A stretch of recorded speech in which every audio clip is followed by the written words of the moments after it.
In today's history, I will tell you about the Meiji Restoration, how Japan transformed in just one generation. What if I told you that in just a few decades, Japan went from a feudal society of samurai and swords to a global superpower with trains, factories, and modern armies? This is the story of the Meiji Restoration, a revolution that changed Japan forever. For over 200 years, Japan was closed off from the world, ruled by the Tokugawa shoguns.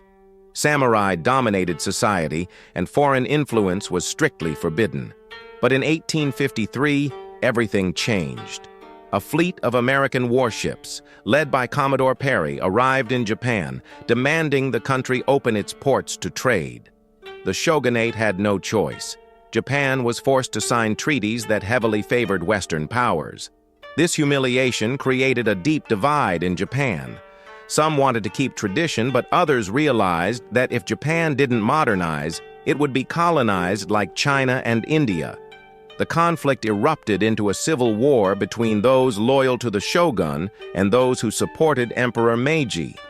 In 1868, the emperor's forces won, and the shogunate was abolished.